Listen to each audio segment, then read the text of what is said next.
అసలు పోతున్నాము ఈ వివక్ష కారణం వీళ్ళు కాదా అధ్యక్ష? లక్షల కోట్ల రూపాయలు ఖర్చు పెట్టి ఇవాళ తెలంగాణలో ఎవరి పాడైందో ఈ తెలంగాణని పాడుకునే పరిస్థితి ఎందుకు వచ్చింది అధ్యక్ష? 10 సంవత్సరాల నాడు వివక్షతోటి ప్రాజెక్టులు పూర్తి కావడం లేదు. కల్వకుర్తి, భీమా, కోయిల్పాడు, నెట్టన్ సాగర్, ప్రాణహిత చేవెళ్ల నుంచి మొదలు పెడితే దేవాదుల, శ్రీరామ్ సాగర్, ఇందిరా సాగర్, శ్రీరామ్ సాగర్ లో కూడా వివక్ష జరిగిందని ఆనాడు సాగునీటి ప్రాజెక్టుల మీద మాట్లాడుకున్న మనం ఈ 10 సంవత్సరాలల్లా ఈ ప్రాజెక్టులు 100% పూర్తి ఎందుకు కాలేదు? ప్రాణహిత చేవెళ్లలో చేవెళ్ల ప్రాంతానికి నీళ్ళు ఎందుకు రాలేదని మీ ద్వారా వాళ్ళని నిలదీస్తున్న అధ్యక్ష. ఎందుకు నా పాలమూరు రంగారెడ్డి ఎత్తిపోతల పథకం వివక్షకు లోనైంది? ఎందుకు ఇయాలటికి నా పాలమూరు ఎడారిగా మారింది? ఎందుకు ఇయాలటికి నా పాలమూరు నుంచి వలసలు పోతూనే ఉన్నాయి? వలసలు వెళ్ళే బస్సులు అక్కడే ఉన్నాయి. ఆ పాలమూరు బిడ్డలు కరీంనగర్ నుంచి పారిపోయి ఈ ప్రాంతానికి వలస వస్తే గుండెల్లో పెట్టి చూసుకొని భుజాల మీద మోసి పార్లమెంటుకు మేము పంపిస్తే, పాలమూరులో ఊరు లేకపోయినా పార్లమెంటులో నోరు లేకపోయినా మేము ఎంపీగా గెలిపించి మిమ్మల్ని పంపిస్తే మీరు రాష్ట్రం వచ్చినాక ముఖ్యమంత్రి అయినాక 100% గుండెల్లో పెట్టి చూసుకోవాల్సిన బాధ్యత ఆనాటి ముఖ్యమంత్రి గారికి లేకుండేనా? మా పాలమూరు బిడ్డలు చేసిన నేరమేంది? నీకు ఓట్లేసి ఎంపీగా గెలిపించడమేనా? నిన్ను నమ్మి ఆర్జీఎస్ ప్రాజెక్టు ఈ రోజుకు ఇప్పటికీ పూర్తి కాలేదు. ఎందుకు ఇప్పటికీ అలంపూరు ప్రాంతంలో మీరు టెంకాయలు కొట్టిన ప్రాజెక్టులు పూర్తి కాలేదని నేను అడుగుతున్నా అధ్యక్ష. ఎందుకు ఈ వివక్ష? ఎందుకు ఈ వివక్ష అని నేను అడుగుతున్నా. మేము ఎంపీగా గెలిపించకపోయిన ఉంటే, ఆ పాలమూరు జిల్లా ప్రజలు నీకు ఓటు వేయకపోయినుంటే నీ రాజకీయ భవిష్యత్ ఎక్కడుండేది? ఇయాలను గొప్పలు చెప్పుకునే ఈ అవకాశం ఎక్కడుండేదని నేను అడుగుతున్నా అధ్యక్ష. అందుకే ఈరోజు పాలమూరు రంగారెడ్డి ఎత్తిపోతల పథకాన్ని జాతీయ ప్రాజెక్టుగా సాధించలేదు, రాష్ట్ర నిధులతో పూర్తి చేయలేదు.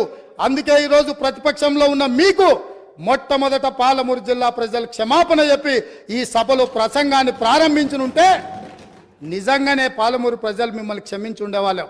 2009-10లో కృష్ణానది ఉప్పొంగినప్పుడు, వరదలు వచ్చినప్పుడు, అలంపూరు ప్రాంతంలో కొట్టుకపోయినప్పుడు అలంపూరు ప్రాంత ప్రజలకు మహబూబ్ నగర్ ఎంపీగా శాసనసభ ప్రతిపక్ష నాయకుడు కల్వకుంట్ల చంద్రశేఖరరావు గారు ఒక మాట ఇచ్చారు.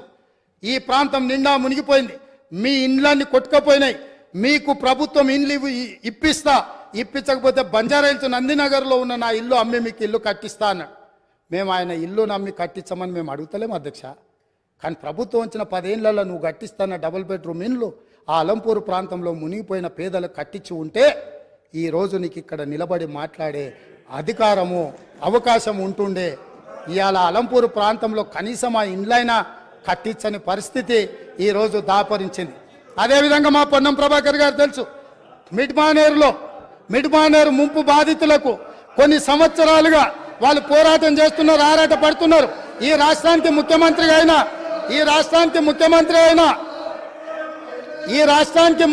అయినా చంద్రశేఖరరావు గారు మిడ్మానేరు ప్రాంత పర్యటనకు పోయిండు. ఏం మాట్లాడిండు? రాజన్న ఆ ప్రాజెక్టులకు అక్కడికి వెళ్ళి నేను మీ ఊరి అల్లుడిని, మీరు మిడ్మానేరులో ముంపు బాధితులు, మీ అల్లుడు ఈరోజు తెలంగాణ రాష్ట్రానికి ముఖ్యమంత్రి అయిండు, మీకు అందరికీ న్యాయం చేస్తా, మీకు R&R ప్యాకేజ్ ఇస్తా, మీకు ఇండ్లు కట్టిస్తాని స్వయంగా తెలంగాణ రాష్ట్ర ముఖ్యమంత్రిగా నాడు చంద్రశేఖరరావు గారు అక్కడికి వెళ్ళి మాట ఇచ్చిండ్రు.